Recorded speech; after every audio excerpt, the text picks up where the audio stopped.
ابتدا ہے رب جلیل کے اس ببرکت نام سے جو دلوں کے بھید خوب جانتا ہے۔ السلام علیکم ناظرین، تاریخ کے صفحات کو پلٹیں تو ہمیں ایک ایسے شہر کا نام ملتا ہے جس کی دہشت سے کبھی پوری دنیا کانپتی تھی۔ نینوا دریائے دجلہ کے کنارے آباد یہ شہر صرف اینٹوں اور پتھروں کا مجموعہ نہیں تھا، بلکہ یہ انسانی تکبر کا شاہکار تھا۔ 1,00,000 سے زائد کی آبادی آباد تھی، جس کا ہر فرد اپنی طاقت کے نشے میں چور تھا۔ یہاں کے لوگ پتھر تراشنے کے ماہر تھے، لیکن ان کے اپنے دل ان کے بنائے ہوئے بتوں سے بھی زیادہ سخت ہو چکے تھے۔ ناظرین، یہ وہ بستی تھی جہاں انسانیت کا جنازہ نکل چکا تھا۔ ظلم، سودی کاروبار اور معصوموں کا استحصال یہاں کا دستور تھا۔ ان کے چوراہوں پر نصب دیو ہیکل بت اشتر اور نبو ان کے غرور کی علامت تھے۔ اسی اندھیرے میں اللہ پاک نے اپنے ایک برگزیدہ اور جلیل القدر نبی کو مبعوث فرمایا، وہ شخصیت جس کا نام تاریخ میں حضرت یونس بن متی علیہ السلام کے طور پر سنہری حروف میں لکھا گیا۔ آپ علیہ السلام کو اللہ نے اس وقت کی سپر پاور کی طرف بھیجا تاکہ انہیں بندگی کا راستہ دکھا سکیں۔ ناظرین، ذرا تصور کریں، ایک نبی جو اکیلا ہے اور اس کے سامنے 1,00,000 سے زیادہ دشمنوں کا ہجوم۔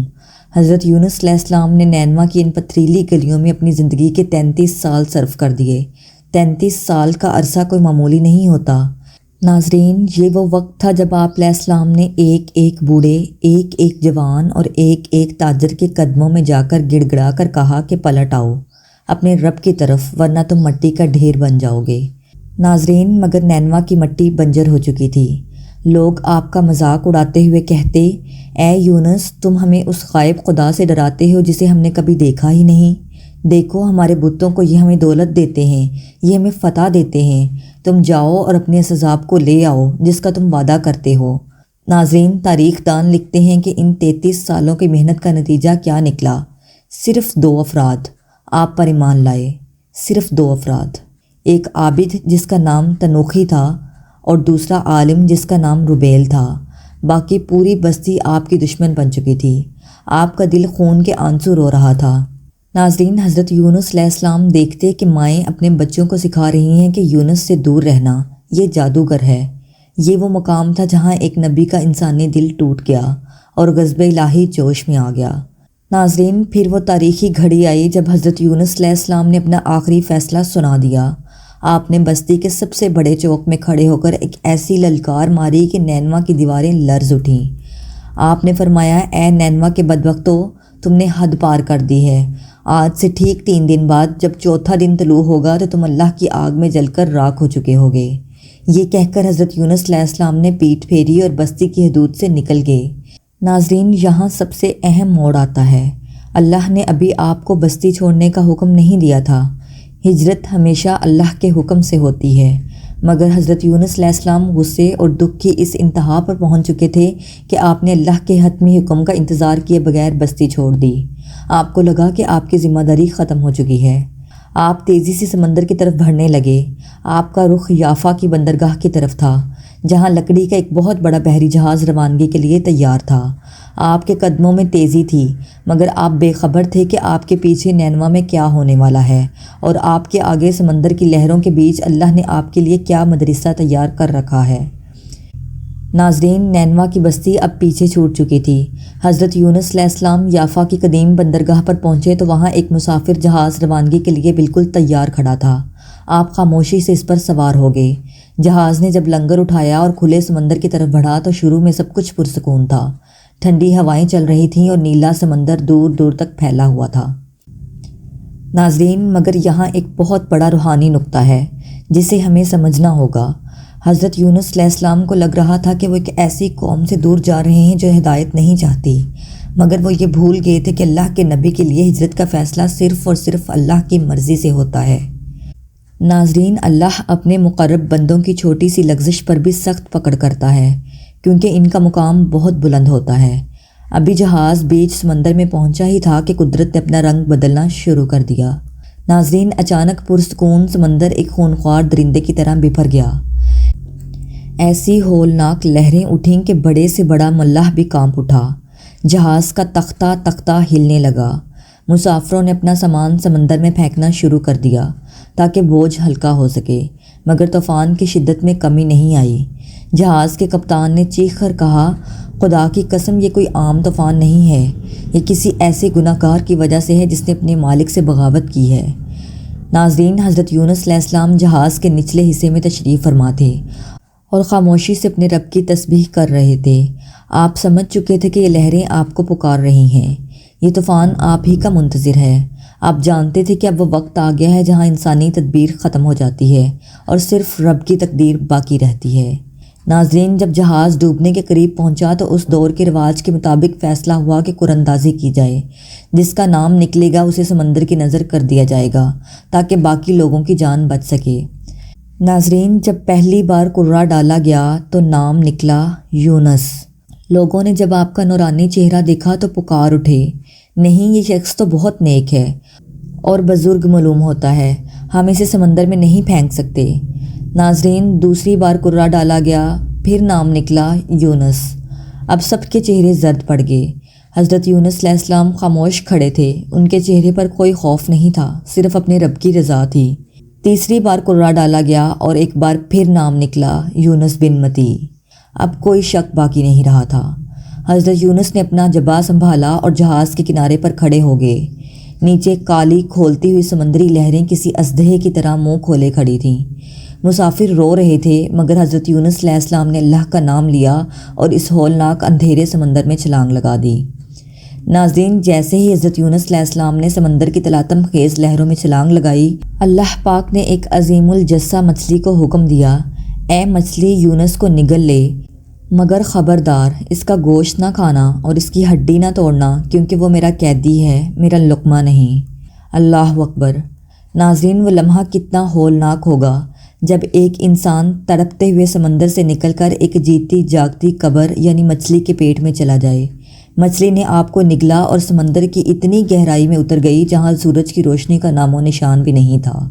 ناظرین، مفسرین لکھتے ہیں کہ حضرت یونس علیہ السلام نے پہلے تو سمجھا کہ وہ وفات پا چکے ہیں، مگر جب آپ نے اپنے اعضاء کو حرکت دی اور محسوس کیا کہ آپ زندہ ہیں تو آپ سجدے میں گر گئے اور پکارا، اے میرے رب، میں نے تیرے لیے ایک ایسی جگہ مسجد بنائی ہے جہاں آج تک کسی نے سجدہ نہیں کیا۔ ناظرین، یہاں وہ مقام آتا ہے جسے قرآن پاک نے ظلمات یعنی اندھیروں سے تعبیر کیا ہے۔ حضرت یونس علیہ السلام اس وقت 3 خوفناک اندھیروں میں قید تھے۔ پہلا اندھیرا مچھلی کے پیٹ کی سیاہ تاریکی، دوسرا اندھیرا سمندر کی وہ گہرائی جہاں کوئی روشنی نہیں پہنچتی، تیسرا اندھیرا رات کی ہولناک سیاہی۔ ناظرین، ذرا اس تنہائی کا تصور کریں، جہاں نہ کوئی دوست ہے، نہ کوئی مددگار اور نہ ہی باہر نکلنے کا کوئی راستہ۔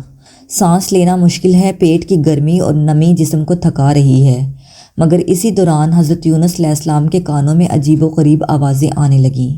آپ نے محسوس کیا کہ سمندر کی مچھلیاں، کنکر اور گہرائی میں موجود مخلوقات اللہ کی تسبیح بیان کر رہی ہیں۔ اس ہولناک قید خانے میں حضرت یونس علیہ السلام کا دل اپنے رب کی یاد سے غافل نہیں ہوا۔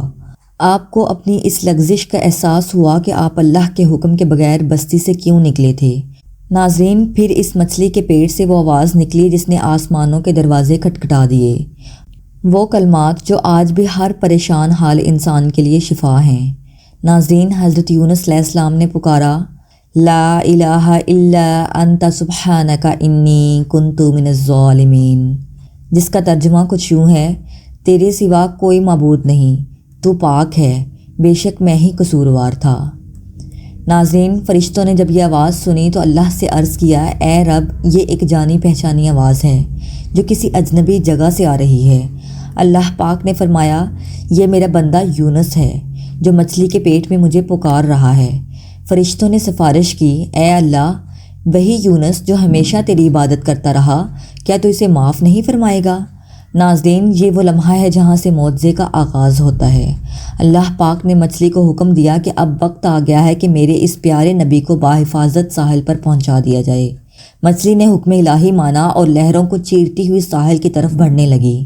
ناظرین، اللہ کے حکم سے مچھلی نے حضرت یونس علیہ السلام کو ایک ایسے ساحل پر اگل دیا جہاں نہ کوئی سایہ تھا اور نہ کوئی انسان۔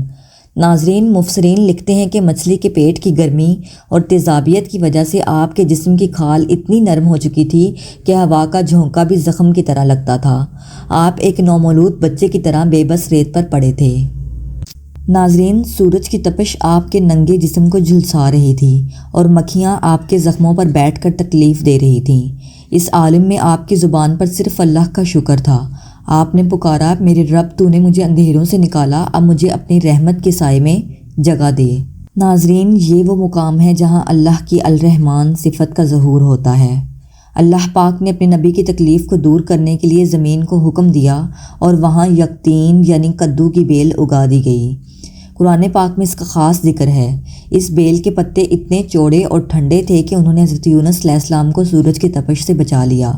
اس پودے کی خاصیت یہ تھی کہ اس پر مکھیاں نہیں بیٹھتی تھیں، جس سے آپ کے زخموں کو آرام ملا۔ روایات میں آتا ہے کہ اللہ نے ایک جنگلی جانور کو مقرر کر دیا تھا جو صبح و شام آتا اور اپنا دودھ آپ کے منہ میں ڈال دیتا۔ آہستہ آہستہ آپ کی جلد ٹھیک ہونے لگی، طاقت واپس آئی اور آپ دوبارہ چلنے پھرنے کے قابل ہو گئے۔